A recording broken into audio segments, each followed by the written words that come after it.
Então, agora falando um pouquinho sobre o sistema digestório, é um sistema relativamente curto, né? Então, apesar de ser um sistema mais simples, digamos assim, é um sistema que vai desde a cavidade oral até a extremidade do ânus, né? Ele percorre toda essa extensão.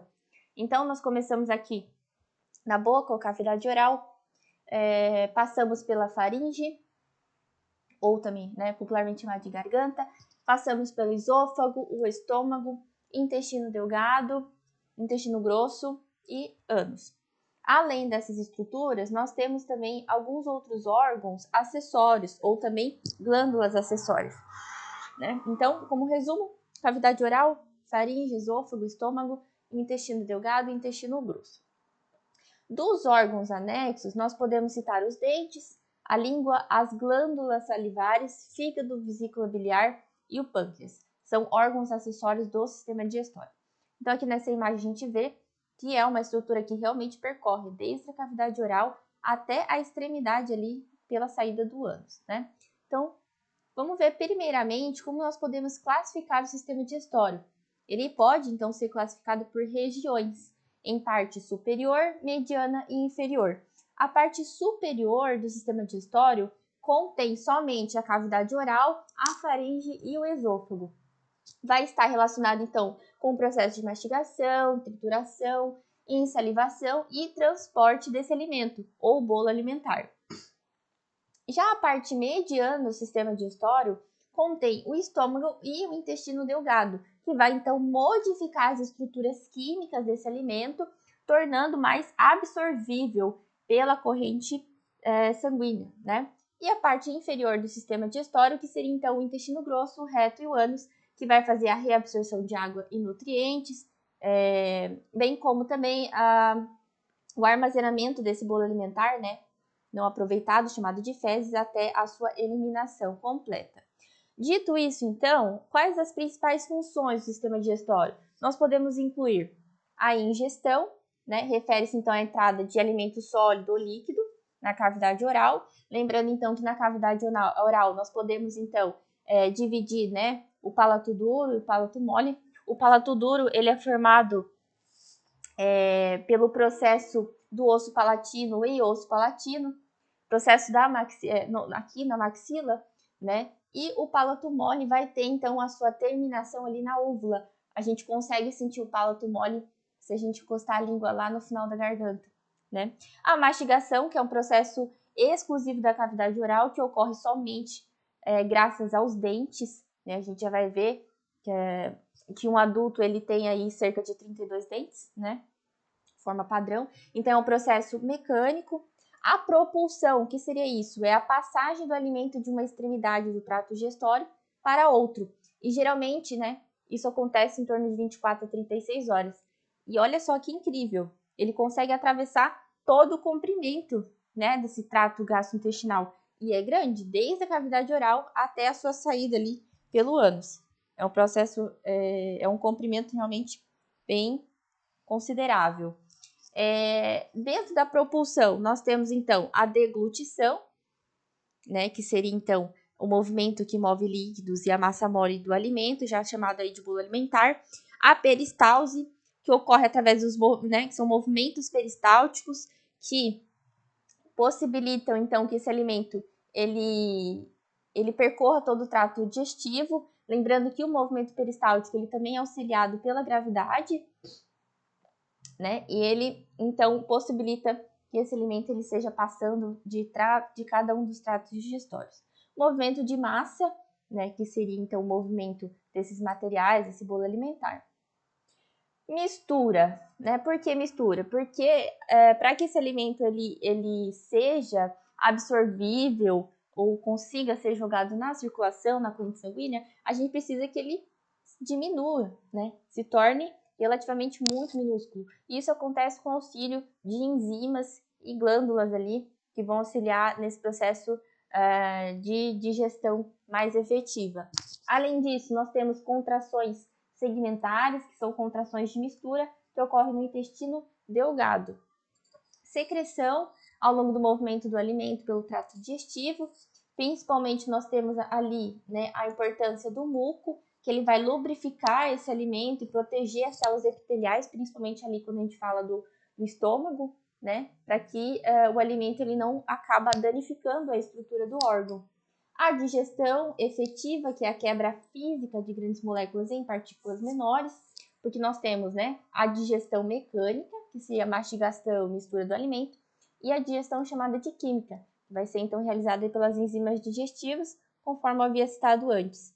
A absorção, que pode ocorrer de diversas formas, desde difusão facilitada, transporte ativo, endocitose, né, dependendo do tamanho ali da molécula do alimento, e a eliminação, que são produtos de excreção, as fezes, o resultado final que não foi mais utilizado. Lembrando que na porção final sigmoide ali do intestino grosso, nós temos a reabsorção de quase 90% de água, né?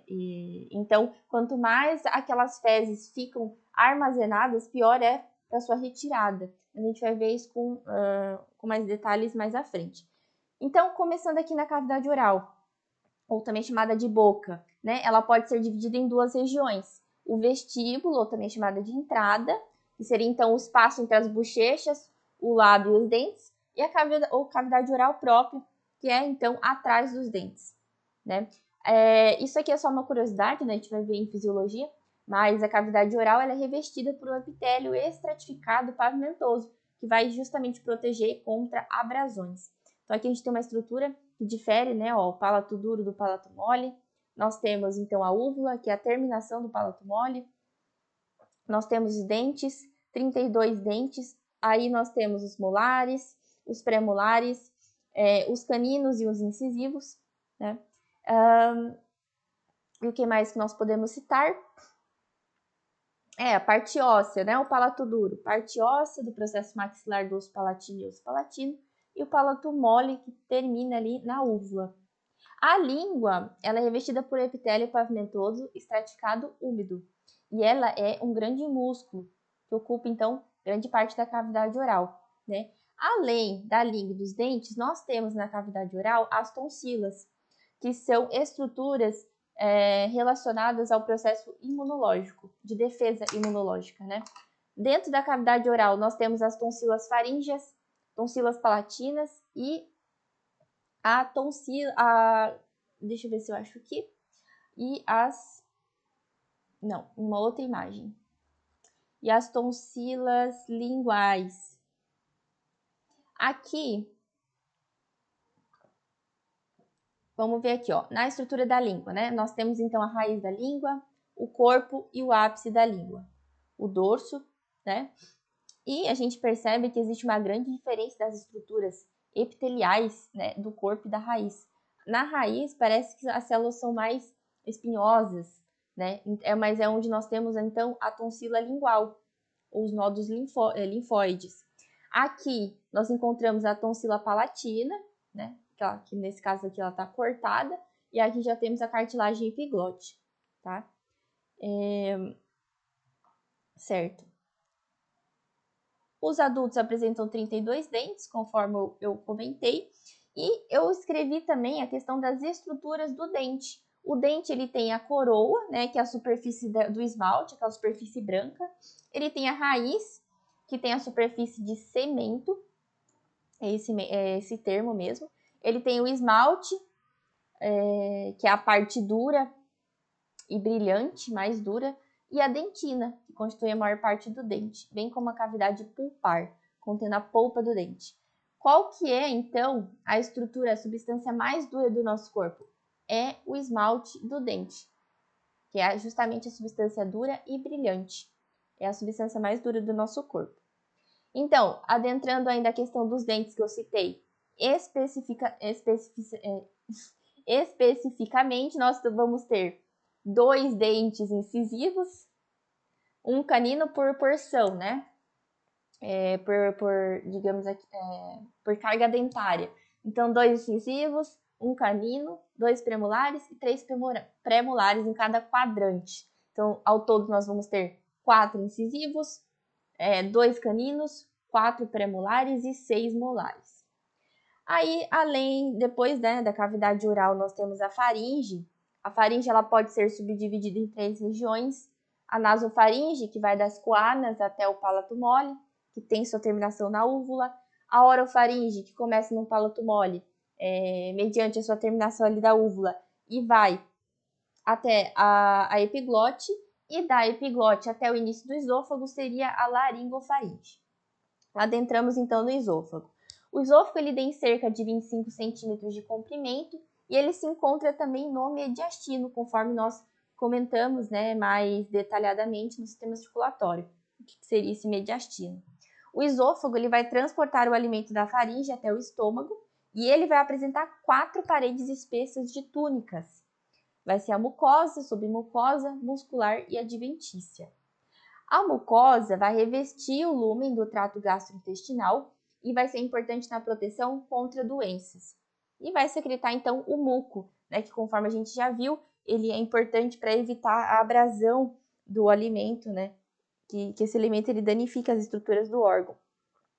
Então, a mucosa está mais relacionada com a proteção contra a doença. Já a submucosa, ela vai ser aquela que é altamente vascularizada de tecido conjuntivo, né, que vai servir, então, a mucosa. E a túnica muscular responsável por contrações e também pelo peristaltismo, para que esse alimento ele consiga, né, ir descendo com mais rapidez ao longo de todo o trato do esôfago. Daí, saindo do esôfago, entramos no estômago. Essa abertura do esôfago para o estômago, ele é chamado de esfíncter pilórico. A gente já vai ver ali mais à frente. Na verdade, perdão, não é esfíncter gastroesofágico, né? O esfíncter pilórico é lá na terminação já do estômago.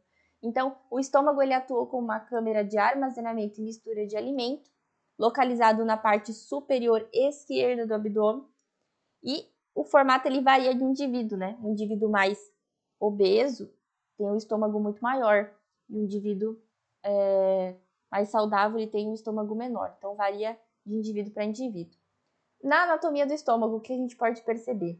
Que ele tem essa primeira abertura, então, do esôfago com o estômago, que é a abertura gastroesofágica, a abertura cardíaca.